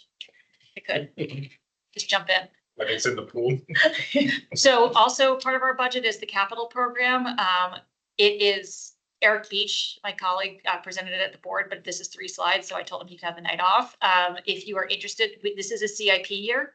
So if you are interested in a presentation, he could come back in May and provide you a sort of more robust presentation on the 10-year CIP. He usually does that. So that's kind of why I thought you might not need. So this is our just 2027 proposal. PAYGO is what they call it. It is the net tax support that is often used for capital projects. And then short-term financing is the mechanism by which we fund our synthetic turf conversions. And then partnership funding, you'll see later on, refers to money that we're going to be getting from Marymount. So these are the projects that are going forward as part of the 27 capital program. There are other things that are CIP driven. And again, you'll get more from Eric on that in because we've got a ton of stuff going on right now. So I don't want you to think that we're not in the middle of doing a lot of things. This is just really tied to this operating budget. Our capital asset manager, Bob Capper, you may know him. That's his funding line. Our field fund, which is actually the money we bring in from the sports league, but it shows up here. And then we are doing 2 field replacements with that short-term financing, field 1 and 4 at Longbridge. And so these are the projects. Field 1 is a partnership with Marymount. That's why there's partnership funding and pay short-term financing. And then field 4 is straight short-term financing. That is our capital budget. That is our operating budget. I know I spoke really fast. I'm happy to go back and answer any questions. Questions for Jane? Just back to the interesting presentation on the gymnastics in terms of understanding the cost recovery kind of model we have. Are there other programs that are similar to gymnastics, or maybe not because they weren't up for cutting, if you will? And this, did I understand, it involves the closure of Larkoff entirely, or no? So the initial proposal, again, the board can choose what they want to do, is that we suggested that we end the gymnastics program, which would be the almost $1 million savings, close the facility for a year to enable us to figure out what to do with the facility One of the gyms used to be actually a regular gymnasium, so underneath it, the floor is a gym. The other gym was built as a gymnastics gym. We would need to understand, working with our Department of Environmental Services, how much it would cost for us to restore them to becoming just normal gyms. And we would probably turn it into really just a clubhouse, a field house. Did things change since I took my daughter to gymnastics class there? You walked in the front, to the right was the gymnastics. On the left was a regular gym that was It pretty is. actively used. In 2015, it got converted. Thank you. Okay. Yeah, so it got converted. So we have two competitive programs in our department, gymnastics and aquatics. They are historic programs that just kind of grew up with our department. All the other leagues where they went and started to become competitive rolled off into their Arlington Soccer Association, Babe Ruth, all of them kind of rolled off to their own nonprofits, and we call them partner leagues. And for some and I don't know the reason, aquatics and gymnastics has stayed in DPR as competitive programs, which is a little bit outside our sort of mission vision. We are really Department of Parks and Recreation. And so we've struggled in these programs just because it's sort of outside the realm of how we we are sending kids off traveling all over to go to meets. Our coaches travel with them. There's a huge amount of oversight to run these programs. Swimming, aquatics is much closer to cost recovery than gymnastics. And so that really when we went back and looked at that gap and realizing the type of fees we would have to charge in order to bring it up, it would probably make the program unaffordable to the families. And honestly, like Mark Schwartz articulates it much better than I do, but it is,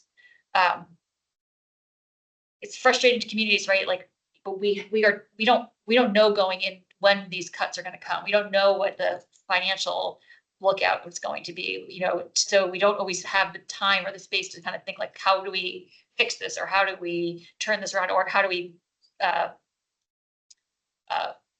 contract it out, right? This is not how the county does its budgeting. It's not how most jurisdictions do their budgeting. So I think it does sometimes make it hard to have long-term conversations sometimes.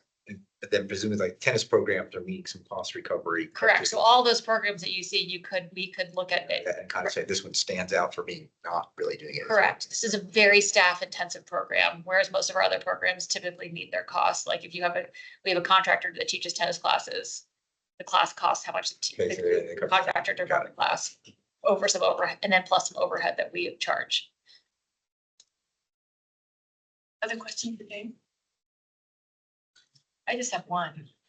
So you all may know that in the Forestry and Natural Resource Plan, SD 1.4.6, it talks about reusing wood for, various projects and stuff in Arlington, and, encouraging careers and all that kind of stuff. Anyway, DES has agreed to, we already have the wood set aside, and it is with the Sawyer for 5 trees from the Gulf Branch project. And unfortunately, it was the TJ Woodshop guys that were going to be putting in, wanted to part of that. So that's been kind of put on hold, and we're trying to figure out how to manage that and how that's all going to work now, because they were hoping that they could get some. So we're talking about reducing the cost. It would have just been the milling cost for that kind of stuff. So there are things out there going on, but trying to figure out how we're going to make that work now. So anyway, just because that does have a tie-in with the Forestry and Natural Resource. Just thought I'd mention it, but looking for creative ways to keep that open. I think the board is too. Good. So 4% of the budget is. About that. Other questions? You guys are probably doing this in your sleep, right? I wish, right? I don't get any sleep. So I do have a question too, because I think one of the success stories is circuit maintenance, and we're actually ahead on that, right? Yes, we are. We're actually pausing for a second not because we're so far ahead, but because we're low some staff. That staff person, Andrew Benjamin, who was at a previous meeting, can then cover for some of those gaps. The tree planting coordinator, that's a position that's being hired for, and the frozen the urban forester, that's going to be frozen for a while. So that'll help a little bit. So we're ahead with one program, so we can help with a little bit on the other side. But it's a little bit tight, but we can manage. Okay, because that. With $100,000 for invasives, what is the overall goal here? So if you extract $100,000 worth of plants, do you know what's left? How do you measure that? So I would definitely encourage, and I feel like last year, literally at this meeting, Jennifer Souls had come before me and given her presentation. So I would encourage you to invite her to come to one of your meetings to talk about her plan. She has a Right. huge Amazing chart spreadsheet, that kind of lays it all out over 10 years, and it keeps shifting to see how she uses the $100,000. And then, because at this point, even though it's been one time, we are now sort of assuming that we're going to get it every year. So she's able, because initially there was always concerns about if we're going to be spending money that we may not have the next year, are we going to be starting a cycle that we can't continue, Right. which would be a waste of funding. We typically, which was some of the concern with that 300,000, to be honest, was it was more than we'd ever had. And so Jennifer's really good at managing it. But knowing that we didn't get it the next year, she used it well. But I would definitely encourage you at some point I think you should probably have like an annual, like basic review. You can see the big spreadsheet and see how she moves it across and because it's the 3-year plan to do the ICP removals, and then it moves into maintenance and how she does use the funding across it. We might want to have it back sooner than later, given the budget environment, because Yeah, the critical problem being you got to remove faster than it grows back. So if 100,000 doesn't allow you to do that, you're on a treadmill here, not making progress. So we got to think of how to, 125,000 do it, or 150,000 do it, and then we. Well, and there was an effort by the commission too on this. This is not the year to do it, but really think about that in the capital budget. No, exactly. Yeah, we brought that up too. And we wrote as well, it says not the best time to ask for $1 million, but anyway. I think also, but and to maybe understand too, is it capitalized? Can it be capitalized? 'Cause I'm not sure. Which the argument is that it's a long-term investment.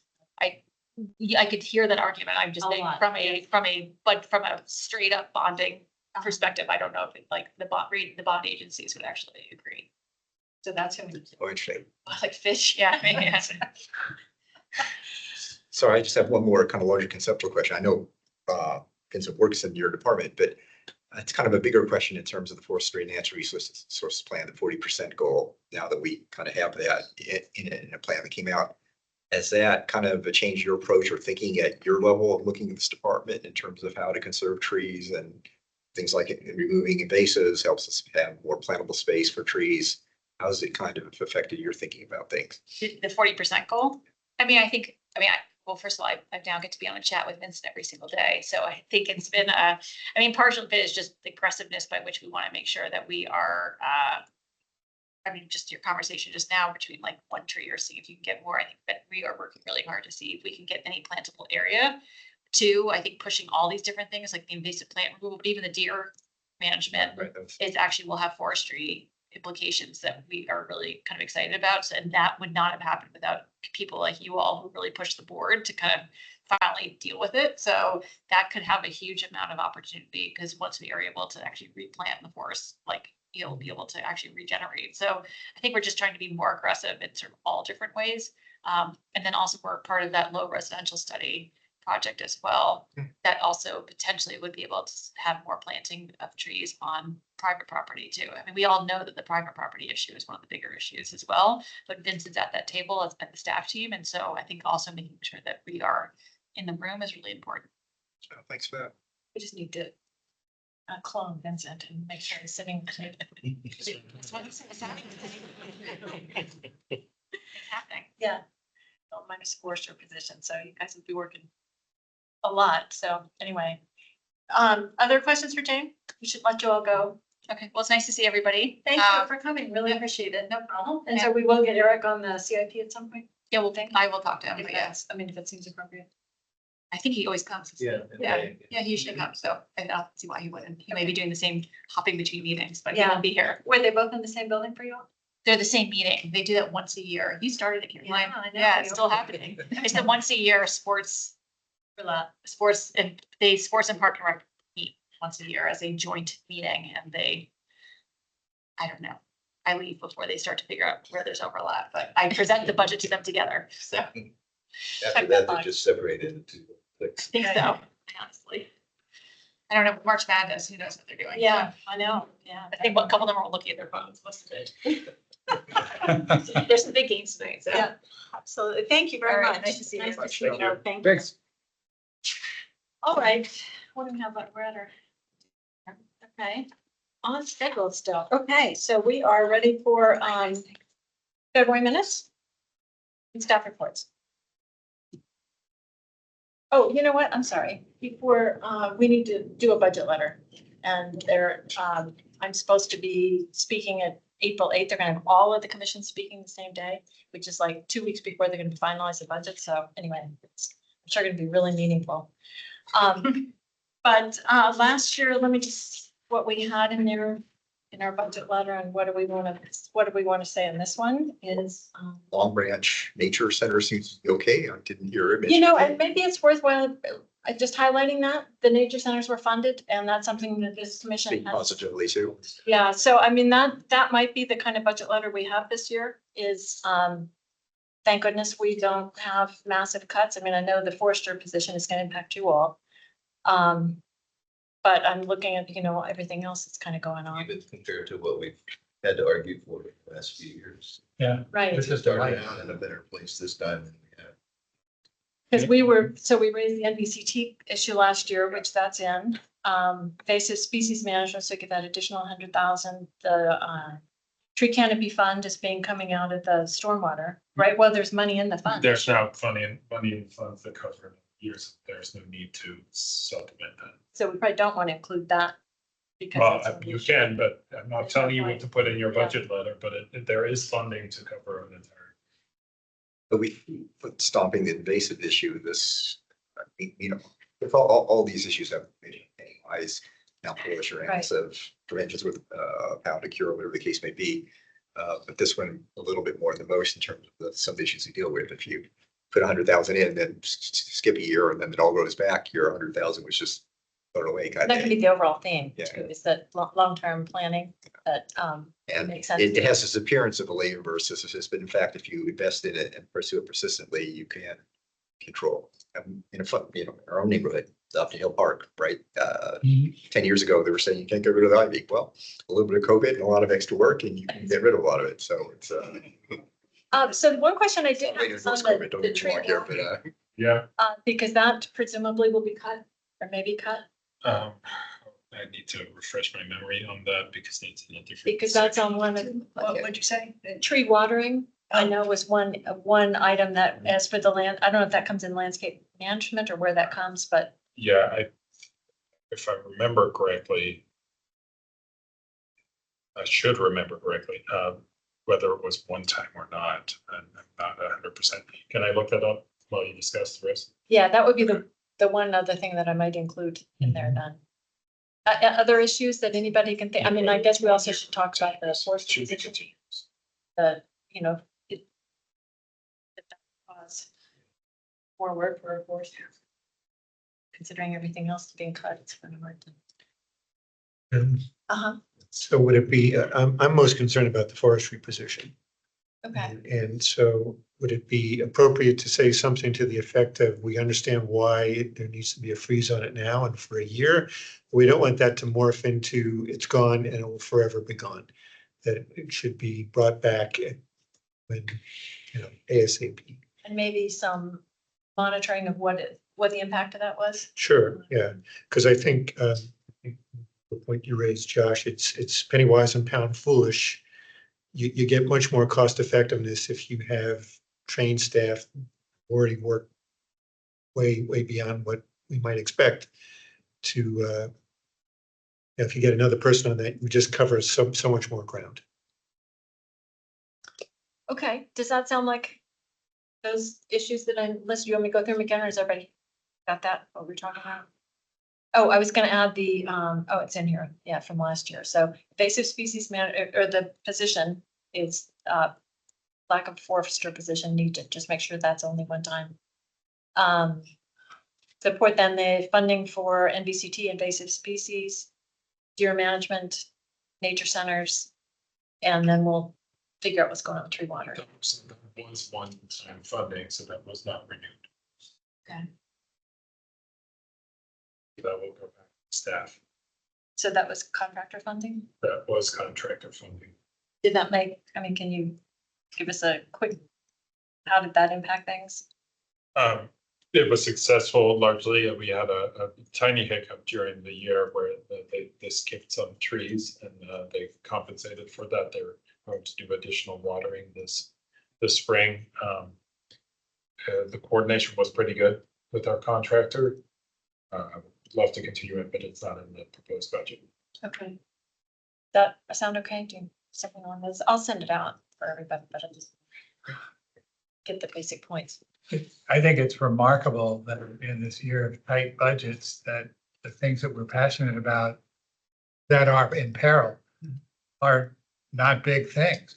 I mean, the draft budget or proposed budget that we saw tonight it covers all the things that we would have been concerned about, like the 100K one-time payment and that kind of thing. And I was surprised. I mean, I really was when I first saw the budget because I thought, I saw the 109 in the base budget and then I was like, oh, that's great. I mean, we need it. This is smart. This is the way to do it. the nature centers was, we fought for that for at least 2 years in a row, if not maybe 3 years in a row. And suddenly it's there and it seems to be working. I don't, So, obviously we shouldn't give up the opportunity to make comments, but I think, what we're seeing is not just the success of an argument in a particular budget year, but a broader acceptance and agreement and commitment to some of the priorities that we've been pushing for. actually paying attention to the policy that the board approved, Forestry and Natural Resources. And I will make sure that Needs the funding. to be- the SD for each one of those things too. I'll make sure that's in the letter as well, but I'll send that all out. But I just want to make sure Yeah. that we are general agreement on a letter. Those are the points. Yeah, despite what Jane said, I think it's worth using the term natural capital once in the letter. Because it is a valued and valuable resource that we're talking about in the county and have to not only invest, but you also reap the rewards of investing properly. That's we will have a capital, Eric will come, so we could save that for that letter too, because that's the point I think that we've made previously. Do I have a motion? So. Okay, any other discussion? Okay, all those in favor? Aye. Okay, any opposed? Okay, I'll send that out, but there is a little bit quick turnaround because of I'll have to have it out before the April 8th. And sorry, just so I understand Phil's comments, was that a reference to the public space masters plan? No, that She put up there, our plan. our plan. Forestry net. I mean, Okay, yeah, that's the right. other open spaces master plan is Yeah. magnificent itself. but Right. we Well, care I mean, about I guess probably was getting I to, just, we can refer to them as kind of being coincident with Tioga Yeah. County plan. yeah, I just meant that if you're trying to do something and it's a stretch goal, is what Yeah. our plan was really. And you've got to spend money and they're doing it, or at least they're not cutting money that Right. could have been easy to cut. Yeah. If they'd looked at it, same situation. Actually, went through this essentially budget exercise of racking and stacking. That was kind of an eye opener. All right, you're getting more for your buck doing these other things. Also, I may include that the graph or the one graph I sent out from the public space master plan, the nature. Yeah, that was kind of interesting to see it laid out. Fitness and health, so I think I'll include that That's point in there too. Yes. So I guess did we already vote? We did, Yes, sorry we about did. that. Oh, okay. So all in favor? Aye. Any opposed? Okay, great. Thank you all very much. Jane she whipped through that and That was good. I didn't realize that they had such a high chunk out of their budget though, for considering the percentage of the budget from the park and rec. That's tough. It's tough to come out of that. Okay, now we can do minutes and staff reports. Did everybody get a chance to look at the minutes? And you had there were a couple minor comments. There were some technical edits. My editor, Noreen, no, I'm just kidding. She caught a couple, you caught a couple, but they were just technical edits, not substantial. Okay, so, and then we don't need a motion for minutes, No. right? So all those in favor? Aye. Any opposed? Okay, and unanimous on that too. Great, thank you very much. So staff reports. Just some short updates. You already heard about the year that the program ended, so we will hear an update, vibrant update on that in April, probably from John Marlin. And then Arbor Day will be April 15th, 17th 10 at o'clock. Jamestown Elementary. Haven't been there. And well, actually, the first time I visited them was to look for the Arbor Day location to the school. Gary Shinner lives right next door, so I was very excited about that. So if you're interested, I'll try to send out another invite if people want to attend. Anybody's willing to, is welcome to attend. They're pretty cute. They're really cute. I highly recommend. They're only an hour long, so, and if you want to really exercise, you can bike up and down Williamsburg Boulevard. Do you have anything else? No, nothing major otherwise, but I'm happy to talk about anything with staff. Anybody can always email me afterwards. Okay, any questions for Vincent? Okay, good, thank you. Appreciate having those. Any other reports that are not on the, that people didn't get to talk about or send around? We heard from everybody. Okay, thank you, Bob, for sending out the legislative stuff on that bill too. I was thinking for April, since there's so many bills that were adopted, that it would be useful to go through. There's a bunch of invasive bills, there's a bunch of stuff. So let's see where they are and figure out how we might use them. And, you know, what authorities that we can try to encourage people to, or at least the county to use. So anyway, I'll be working on that. And then what else did we say we were going to do in April? Probably something. Something else, anyway. Well, Oh, we also want to do the green building initiative plan too, because that's been updated and just so people are up to speed on what some of those changes are and how, what we ought to be asking for in SPRCs and how to be most effective and kind of get all on the same path. Show and tell. Yeah. I've got samples of glass from 3 companies. Oh, So That's new. Do we get to throw things at the glass? Just Birds. Most of them are, 15 to 25 actually, Yeah. which is better than 30 that's in a building standard and the UGF standard.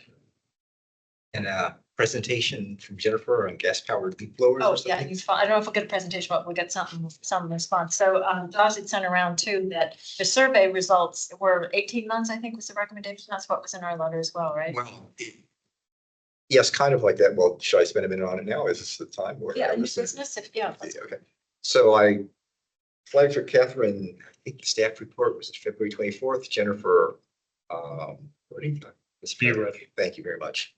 So, made a presentation on the gas powered leaf blower results of the public outreach and survey of the lawn care industry, and ended up recommending a 3-year phase out. And I was a little bit puzzled in terms of her presentation. I didn't have a chance to listen to it at the time, but kind of went through it. That I was a little disappointed she did not mention at least 2 of the commissions recommended an 18-month phase out, which would put our letter E2C2. And I'm sorry, I didn't find the 3rd letter. That did not, it's not part of her slides and not part of her verbalization of the slides.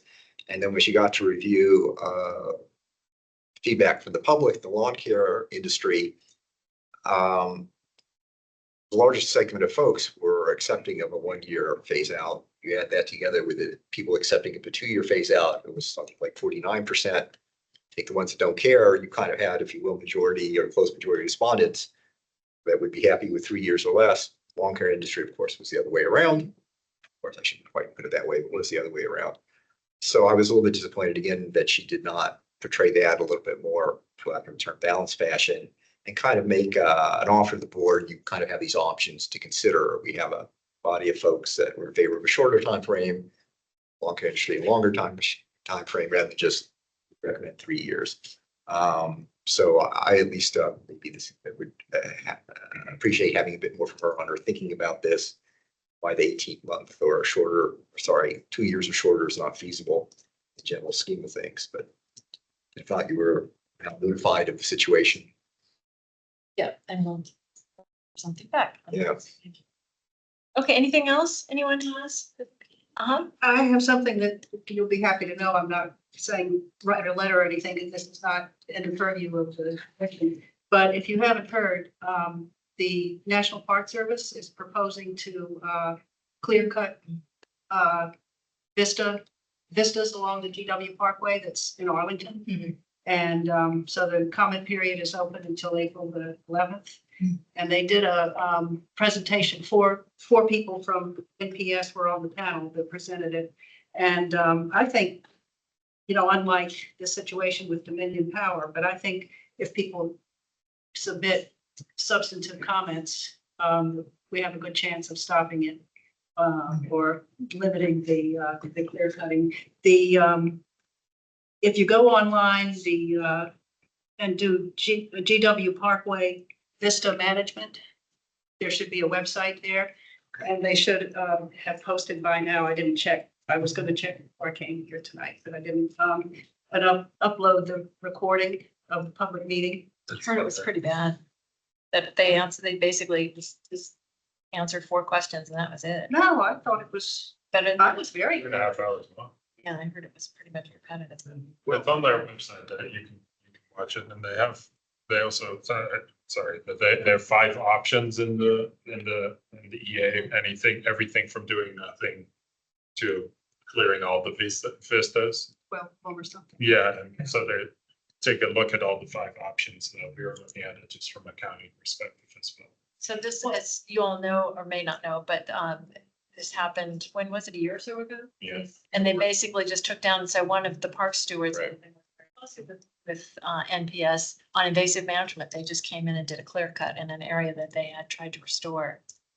Horrible stuff. So that's kind of what's going on. We know what comes in when you do those clear cuts. It's like, what this? I know, you're going 55 miles an hour. It's exactly what you want to do. I went to greenery myself, not distracted by the vista. The accident rate would go up. Yeah. I got the impression, and this is just me, I got the impression, and coming from a federal regulatory background, that they are following a legal process. They're gonna have to come back with their rationale. And they seem to be the people on the panel, I thought, were trying to give people kind of ideas about, this is what we need from you because we want to make the right decision. And I thought that they answered the questions. Yeah, that's good. I just heard from someone that they were really disappointed. Well, it's just, Yeah, I don't know. I mean, I thought I think we have a Do you good. mind sending around the link? That would be great. I can do it. I just looked it up. I'll just respond to the email you sent with a notice from Glenn's. That's everybody on it, right? So I'll just respond to all and. Okay. so Dominion was kind enough to come in and talk to us. Yes, of brain cells. Can we invite some Park Service reps to come? We can invite. I mean, even if it will be after the comment period of April 11th, it'd be nice to still kind of hear what their thinking is and give input. It would seem they want to do that in the several key jurisdictions that involved. Looks like this. It feels in the shaky area of like dealing with APS or That's even Dominion was voluntary that they came, so you could. It's APS. It's. The federal stuff always gets It's a tricky. little. It's I'm kind of, around the board to deal with it. I'm on the edge about this. But yeah, my interpretation, however, the FNRP does talk about collaboration with the National Park Service and the tree canopy is in it. They certainly wouldn't have to. So that's my. Yeah, no, we can't require the comments, more like a courtesy like Dominion Power. Yeah, it will never happen here if we don't invite them to see if they're interested, The question is, what would be the action? Like, what the action, the only action you can take is send a letter to the county board. That's perfectly fine. We heard from them and we like it, don't like it. They're willing to modify. But I We have think- these concerns, the usual letter. It's like better just to weigh in on the process too. Well, I would recommend doing both, that we have an additional kind of a little bit of leverage or.